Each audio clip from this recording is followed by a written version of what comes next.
kami sudah bersama Pak Philip Gobang sebagai staf khusus Menkominfo Republik Indonesia. Radio Republik Indonesia RRI Pro 1. Selamat pagi Pak Philip. Selamat pagi. Ya, selamat pagi. Kabar baik. Kabar baik ya. Terima kasih sudah kembali bersama Pro 1 RRI ND nih Pak Philip ya. Ya. Oke, baik Pak Philip, pembangunan ibu kota negara baru ini tentunya akan selalu memberi dampak ya positif di semua sektor kehidupan masyarakat, baik dalam jangka pendek, jangka menengah, dan juga jangka panjang. Nah, teknologi terbaru seperti apa nih Pak Philip yang menjadi konsep Kominfo dalam membangun IKN tersebut Pak Philip? Baik, Mbak Christine dan para pendengar RRI ND di mana saja berada.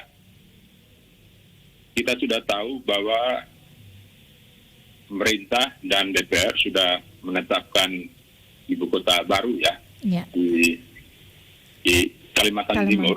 Ya. Dan secara umum, secara garis besarnya, visi ibu kota negara baru itu disebutkan sebagai the best city on earth, ya, kota yang dirancang sedemikian rupa sehingga memberikan banyak hal positif kepada pemerintahan, tempat pemerintahan atau ibu kota negara baru nanti. Beberapa hal yang bisa saya katakan terkait dengan visi ibu kota negara baru sebelum saya masuk ke hal yang lebih rinci terkait dengan teknologi baru yang akan digunakan di ibu kota baru. Pertama, ibu kota baru ini akan dibangun sebagai sebuah simbol identitas bangsa yang mengikuti perkembangan peradaban yang baru ya. Nah, dia akan dibangun sebagai identitas dan persatuan bangsa untuk nation and state building, itu sudah pasti. Di tengah keberagaman kebinekaan Indonesia. Yang kedua, dia dibangun sebagai sebuah kota modern dan berstandar internasional, ya. Dan namun dengan standar internasional tersebut, tetap juga mendorong perkembangan perekonomian lokal. Jadi hal-hal yang menjadi keunggulan lokal itu akan dimajukan ya, akan ditonjolkan. Dan dalam standar modern dan internasional tersebut akan dibangun sebagai sebuah kota dengan adanya smart office dan smart hospital, itu sudah pasti. Kemudian juga dikembangkan menjadi sebuah forestry city ya, sebagai paru-paru dunia. Kita tahu di Kalimantan seluruhnya itu merupakan salah satu paru-paru dunia ya. Lalu dengan demikian akan didorong juga pemanfaatan energi terbarukan. Dan sudah pasti akan dibangun satu sistem transportasi yang terintegrasi dengan moda non-motor. Artinya pemerintah merancang moda transportasi listrik ya, seperti itu. Kemudian terkait dengan tata kelola pemerintahan yang efisien dan efektif, ini akan dilakukan penerapan smart governance berbasis data. Lalu berkait dengan itu, sudah dari awal akan melakukan reformasi birokrasi dan tata kelola pemerintahan yang baik, tentu saja. Nah, yang terakhir yang menjadi hal yang juga penting adalah dia akan menjadi motor pendorong pemerataan ekonomi di kawasan timur Indonesia. Nah, itu sudah pasti. Dan dengan demikian akan mendorong pengembangan untuk sektor-sektor ekonomi unggulan lokal. Nah, visi besar ini kemudian dirancang sedemikian rupa untuk mencapai beberapa hal, misalnya soal simplifikasi proses bisnis ya, dan penyederhanaan proses bisnis dan urusan pemerintahan ini didorong sedemikian rupa agar bertumbuh ekosistem ekonomi digital yang baik sejak awal.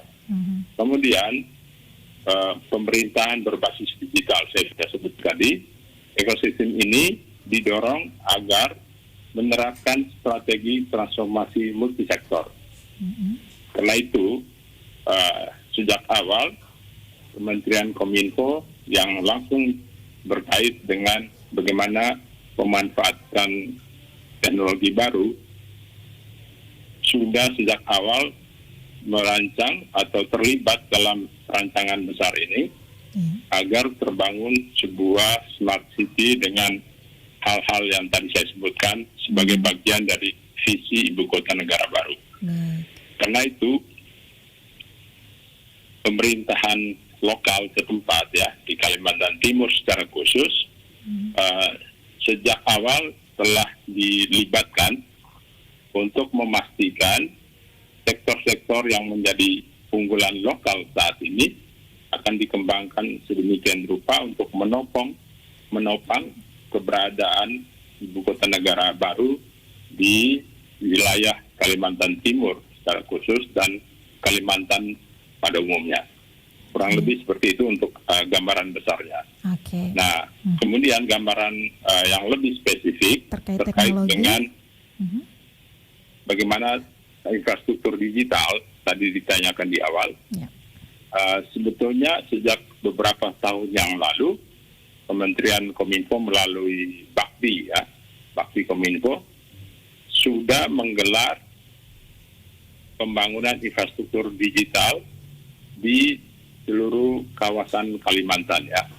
Dan itu dilakukan dengan program Palaparing optik. Itu sudah ada berjalan ya.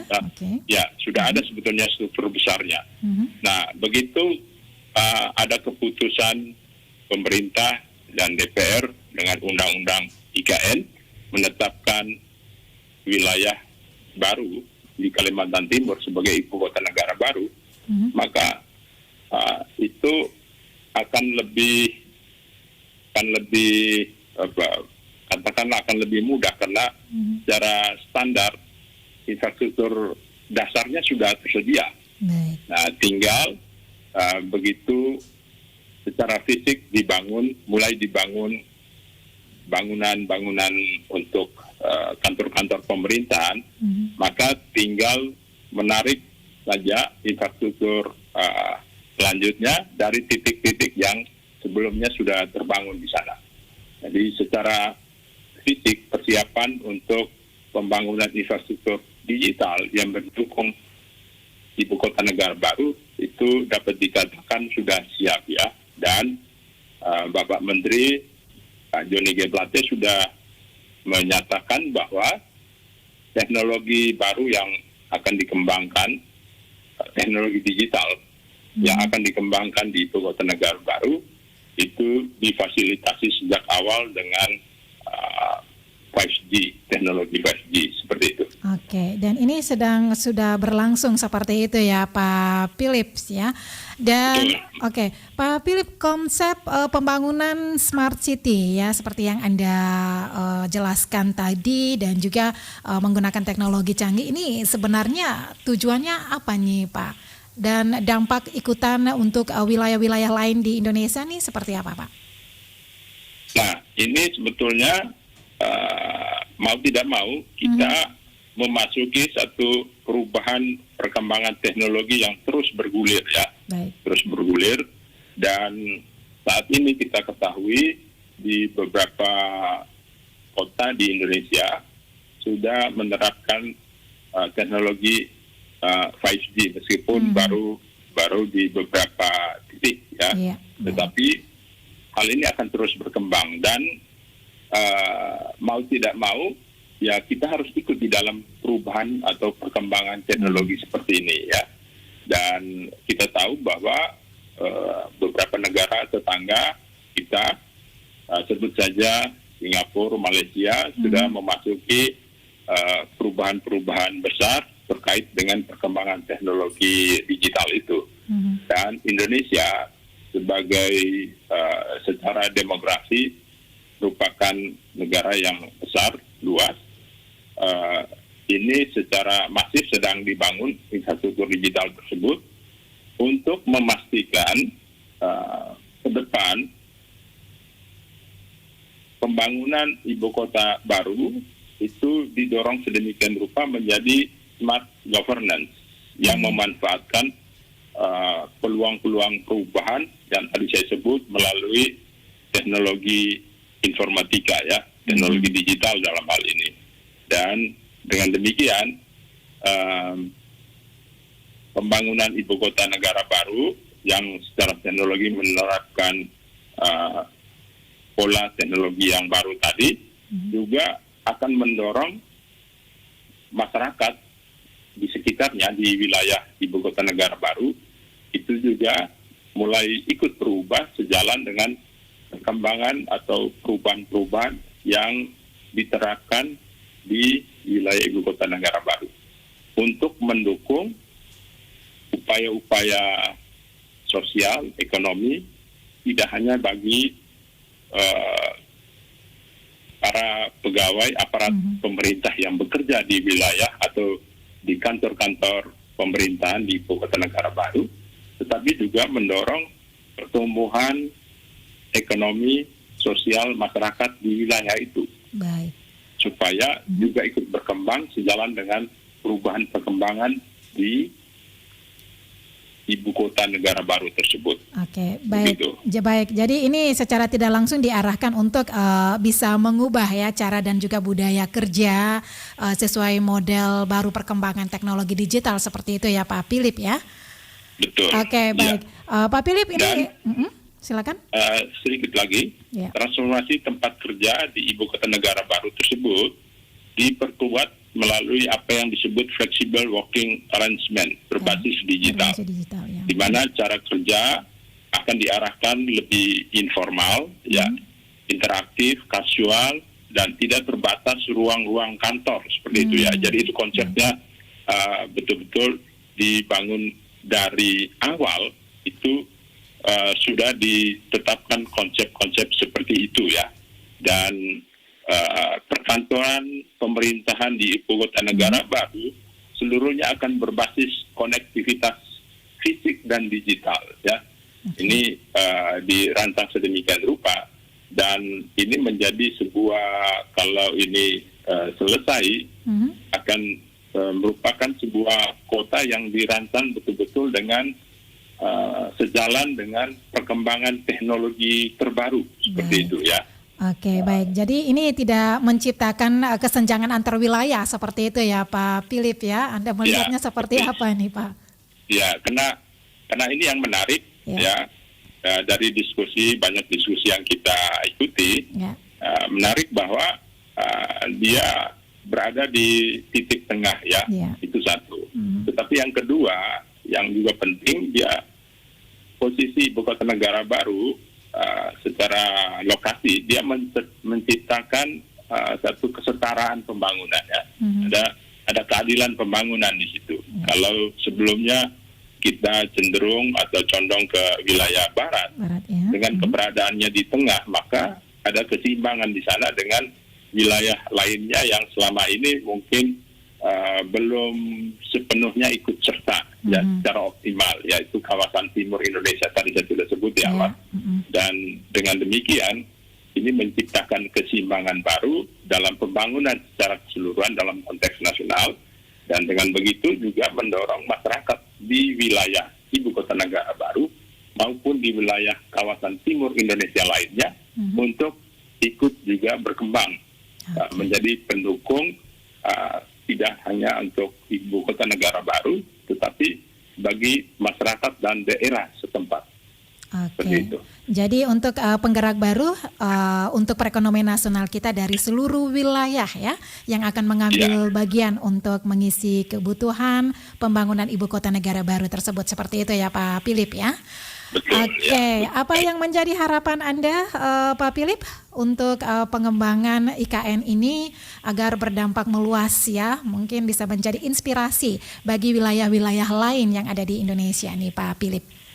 Ya, kalau tadi saya sebut dia diharapkan menjadi penyeimbang Ya. karena keberadaannya di tengah. Tengah ya. Nah, karena itu sedari awal pemerintah pusat melalui presiden sudah menyampaikan juga kepada seluruh kepala daerah di seluruh Indonesia untuk ikut ambil bagian dalam arti mendorong semua kemampuan atau peluang-peluang ekonomi maupun sosial yang dimiliki oleh masyarakat dan daerah masing-masing untuk dibangun sedemikian rupa mengikuti perkembangan yang ada.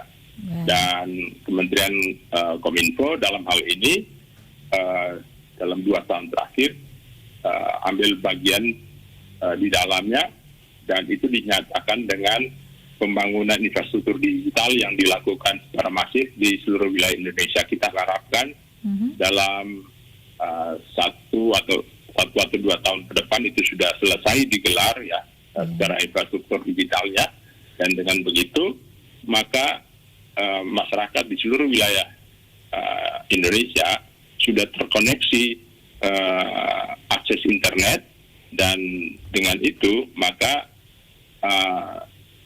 masyarakat di seluruh wilayah juga didorong untuk ambil bagian dalam model pengembangan masyarakat dan wilayah secara digital.